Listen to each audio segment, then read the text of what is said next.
Today, we are talking about the pre-order trailer for Marathon. We're here to discuss it. They've revealed the release date. They've revealed the collector's edition. I'm going to be real, as somebody that gets a lot of collector's editions, this actually does look like one of the better ones I've seen in recent memory, with one caveat that we'll get to. And they announced the system requirements, all sorts of stuff. So we're going to look at it because this is like the final big push before the game comes in, spoiler, March. Okay, so we're gonna tackle that. To frame this at the outset, I just want to address the elephant in the room. Okay, number one, a lot of people meme on this game for good reason. Okay, they meme on it, they make the jokes, Concord 2, or some people say Concord 3 because High Guard comes out first, which is honestly kind of funny. But I want to be clear, okay? Since these pre-orders went up just a few minutes ago, we double checked it. This game is on the top sellers list for all of Steam.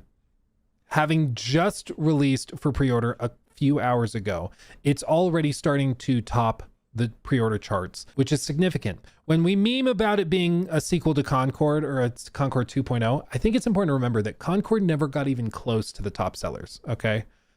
Concord was on a whole other level. Okay, so my guess is that this game ends up launching and having a solid audience when it drops. Personally, I don't see that it's gonna blow up and have 500,000 players, but I don't see this being one of those games that has 500 concurrent players. Okay, I don't think it's gonna be. I think it's gonna be a lot more than that. I don't think it's gonna be that bad at all, especially because they've revealed some new gameplay and some new looks at the game, and it looks quite solid.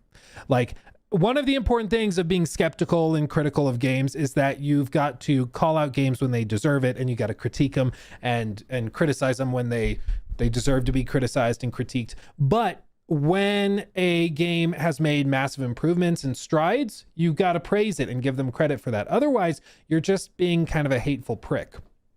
You know, you're not actually concerned with getting a better game. You're just throwing a fit because it's fun, frankly, to throw fits.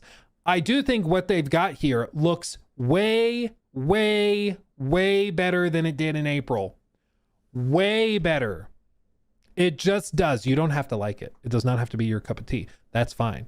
But it looks way better than it did back in April. Way better.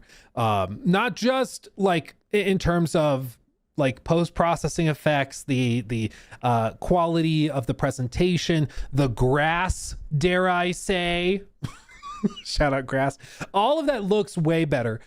They've also they've done exactly what people wanted them to do. They have responded to direct criticism and critique and changed stuff, which is literally what we ask of these developers. When they screw something up and we ask for them to change it, they actually changed it. That's exactly what you want, right? You can tell a lot about somebody, in the discourse around these types of games, if they're giving credit to Bungie in this case for actually making improvements. Because a lot of the people are still saying the exact same things they said 6 months ago, which no longer apply because they're not actually concerned with the game itself. They're concerned with just having another thing to rage about. In this case, they've responded to the critiques of proximity chat. Back in April, there was no prox chat. You couldn't talk to other players in the match because they were worried about toxicity. When it was made very clear that they needed to have it, and it was a must-have for games like this, you know what they did? They went away, they worked on the game for 9 months, and they actually changed it. They actually overhauled it. Now there is proximity chat. They've gone in, all of the original stuff that was going to be post-launch, they've added back into the launch version. So for example, the Marathon ship map, which they told us in April when I got my plushie, they told us back in April that was going to come after launch. Now it's coming at launch. They said that the ranked mode was going to probably come at launch or after launch. That's now going to be their day one, apparently. Things like prox chat that were never supposed to be in the game, they didn't want it in the game, they ended up actually adding it to the game, and it's fully functional now, even with distance audio rendering and stuff like that. So they've made major improvements based on the feedback. And frankly, what they've shown off looks way better than everything they showed off back in April. And the narrative has started to shift, certainly among the Bungie fan base and player base, which you can see on their socials, on their Discord, and also even on their YouTube channels. You can also see, again, through Steam, pre-order numbers and things like that people are actually intrigued. Now, like I said, I think that there's probably 3 possible outcomes for this game, and I think only 2 are really likely. I think 1 is overwhelmingly likely, but number 1 is that this is like a catastrophic flop and they shut down Bungie and everything like that. I personally, based on what I'm seeing, I don't see that happening. I think that they've done enough work and they've done enough of like an overhaul to this that now their core player base is actually pretty hyped up and excited. And I think that they are going to show up day one and play a good amount of it, which again, this is a $40 premium priced game. So that gives them a good chunk of change that's influxed the moment that the game drops. So I don't see this being a Concord flop. Okay. Again, we meme about Concord. It's crucial to understand Concord was a once in a lifetime flop. Like, it was so bad. It's hard to explain to people just how bad it was. Like, it was on another planet of failure, which is why it's so significant and such a major topic, because they put so much into that for it to do literally nothing. It was like a King of Meat level flop. Really, it was. King of Meat is a closer and like is more analogous than Marathon is, even now, based on pre-order numbers, collector's edition, stuff like that. They actually have a wait list for the pre-orders for the collector's edition because so many people were flooding their website. This is the collector's edition they revealed. I'm going to be real. Like, I've seen a lot of collector's editions that are pretty low effort. I have a lot of collector's editions behind me, actually. You can see them all over the place, but I've collected a good number of these things, and this is one of the genuinely cooler ones that I've ever seen. The holographic board, which works with the shells that they have available in the game, is genuinely pretty cool. And then the model is also a 1/6 statue. It has built-in lights, and it has different like terrain, including epoxy resin for the water effect. Anybody who says that this is a lame ass statue is lying. Okay, like, it's genuinely, that's a cool statue. I've collected many statues. I have a lot of them behind me for some of the biggest games that have ever dropped, you know, whether we see like Last of Us, Cyberpunk is behind me. Shout out Order 1886. Not helping my case with that one. I have the Black Flag collector's edition, exclusive to Asia because it has the larger ship. The American one had a tiny little mast. This has the full ship. And then like KCD2, we've got Elden Ring, Shadow of the Air Tree, and then we've got Elden Ring with Melania up there. Like, I've got a lot of these, okay? I've done, not even to mention my freaking gigantic Weta Workshop, you know, hand-painted Titus over there. I feel like I know a good statue when I see it. And this is genuinely a pretty impressive statue. We'll see when like the actual unboxings drop. Maybe it ends up being that it's just paper mache and it's terrible, but this one is genuinely an impressive statue. I do really like this one. It looks very cool. The little worm dude. Look, it's one of you. Now, the reason I said at the top that there's one caveat to this is because this does not include the game. So you see game code not included in all editions. So if you want the game, you buy that separately. This collector's edition is listed at $170. If you want it with the game, you tack that price on to the top of it, right? The jokes kind of write themselves for not having a collector's edition built in, like, or a game code built into it. I checked their website. Apparently you can buy it with the game. It's just like a separate package. So you see this, like, you can buy it with the game or the no game code version. So I think what they mean is that you get it just separate. It's not like the game code is in this box, which I think is what they mean. So again, we can meme about that, but like, to me, I think it's purely a manufacturing thing. My understanding is this box is identical, whether you're ordering it for PlayStation, Steam, or Xbox. The box is identical. Everything inside the box is identical. It's just if you order this version, it comes with a game code outside of the box. They're just not putting it physically inside, so they don't have to have 3 different SKUs. I think that's what they mean, but it's not super clear because the trailer says it's not included in all editions, but then like you can order them. So I think what they mean is that it's just literally a game key card, whatever, outside of the box. It's just not going to be inside, which whatever. But it is genuinely a cool statue, which Not all of them are. And if you're one of the people that cares about this as well, they're doing custom controllers. I'm not really a custom controller guy, but if you like custom controllers, they're also doing that. None of this is particularly shocking because, again, it's a major game for Sony. They've got a lot riding on this. So seeing that they're giving it the full AAA treatment isn't that shocking. You know, and as far as controllers go, it seems like a decent design for it. Beyond that, in terms of what actual gameplay looks like, they've done a number of reveals and drops. So, you know, some of these captured on PC, some angles have been shifted for trailer use, but you can see, again, just major overhauls to pretty much every facet of the game.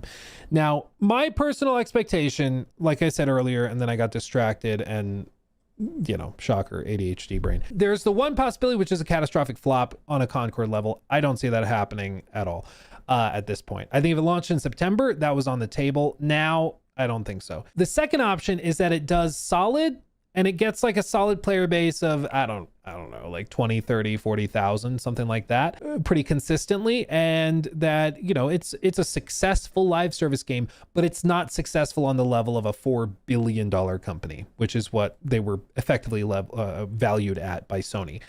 The third option is that they end up having like a Destiny 2 level success. This thing becomes massive and, you know, genre defining, and it becomes the next big thing, which is of course what they're hoping for.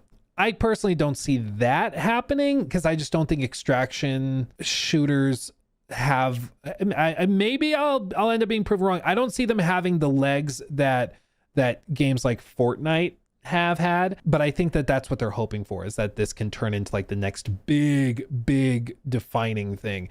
And I'll believe it when I see it, you know.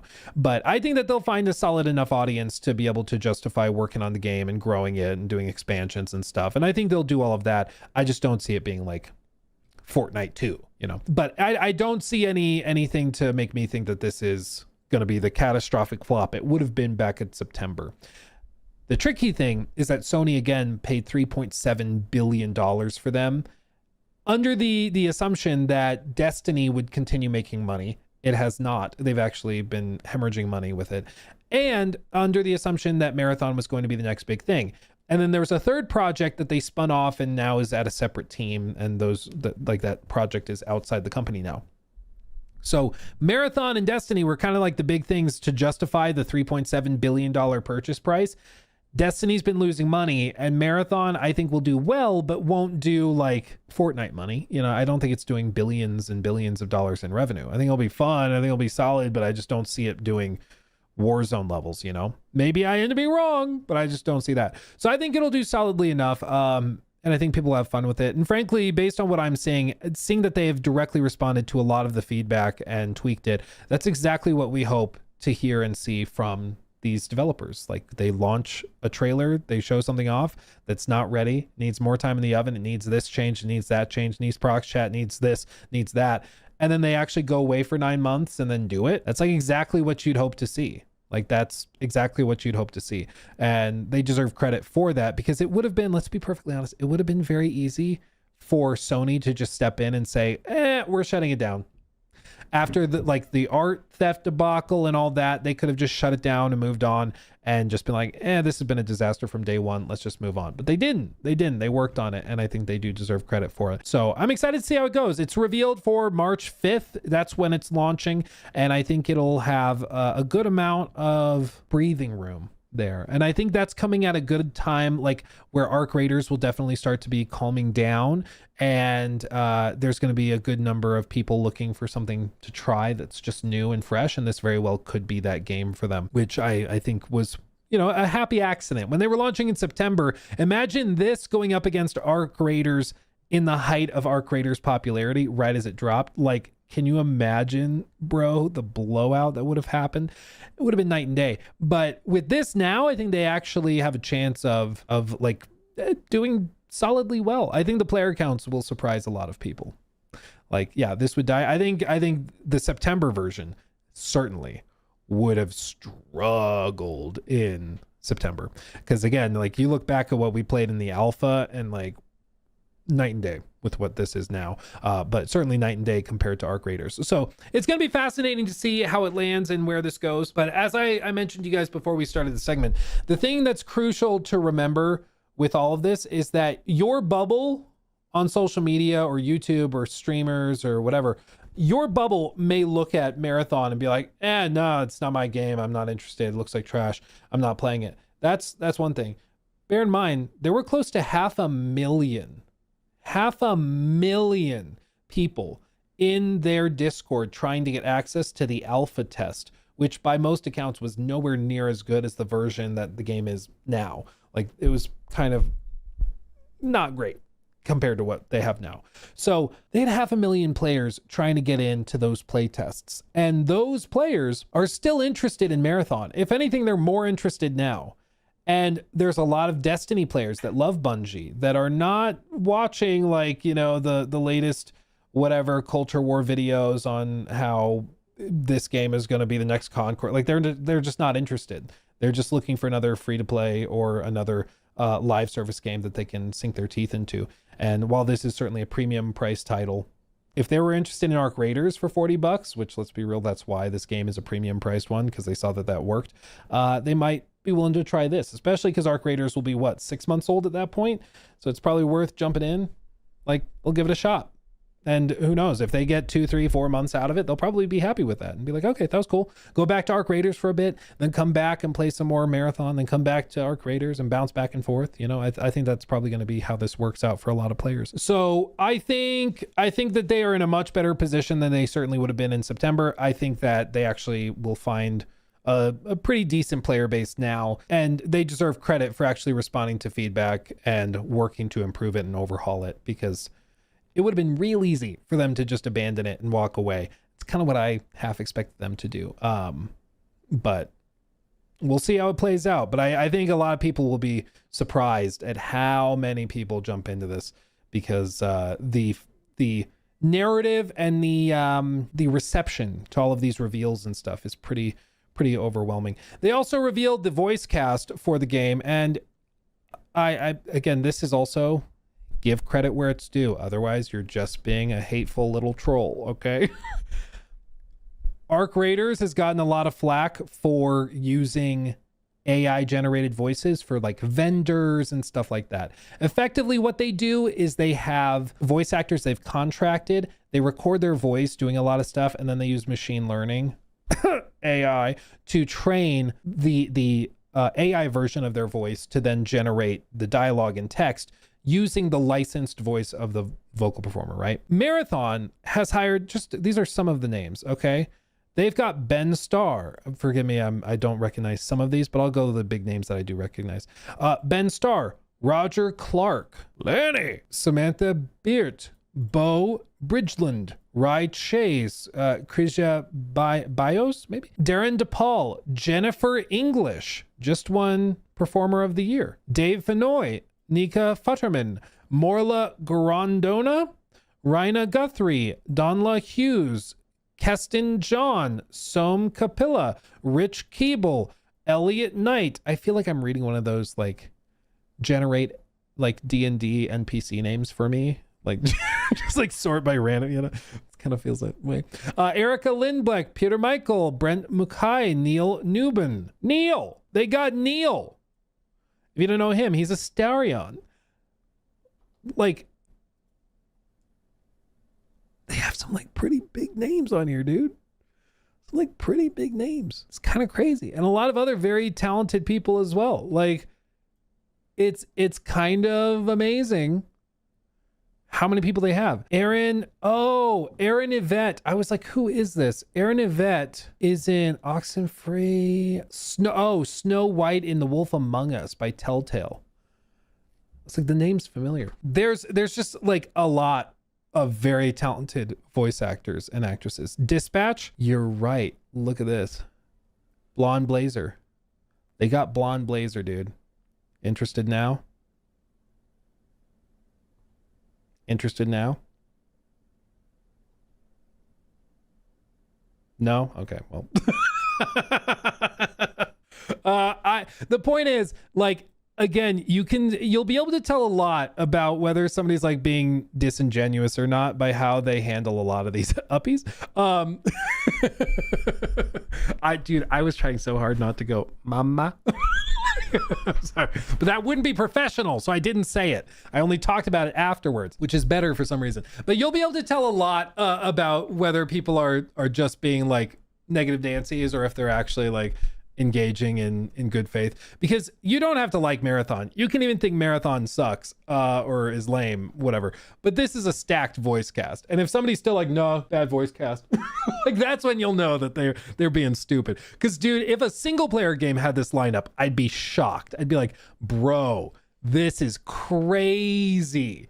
This is crazy. So even though, again, for Marathon being a live service extraction shooter, I'm still kind of like, imagine if they had like a narrative or something.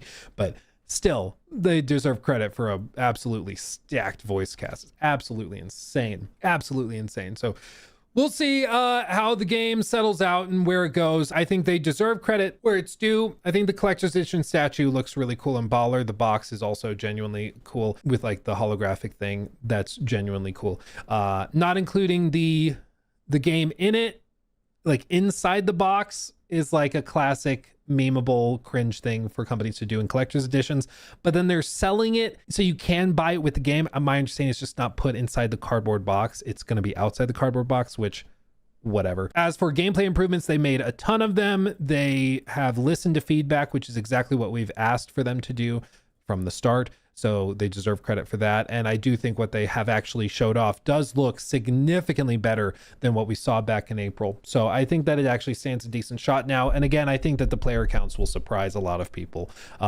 If you're going into this thinking this is going to be a Concord level success, that either means that you have no idea just how bad Concord was, because Concord was special. Okay, it was very special. I genuinely think at this point, a few hours after the pre-orders went up, at this point, Marathon has vastly outsold Concord based on the numbers Concord had. Like, vastly. You don't have to like the game. You don't have to think it looks cool. That's fine. But, like, I'm just warning you, I would not put a lot of money into Concord coin for this game, okay? It's just, if you really genuinely think this is on that level, you gotta back up and look at it from a new angle, because I'm telling you, if you put a lot of money in Concord coin, you're going to lose a lot of money on this one. It doesn't have to be a good game, doesn't have to be a game you like, but like this, I think is going to do a lot better than people think it will. He took my thing.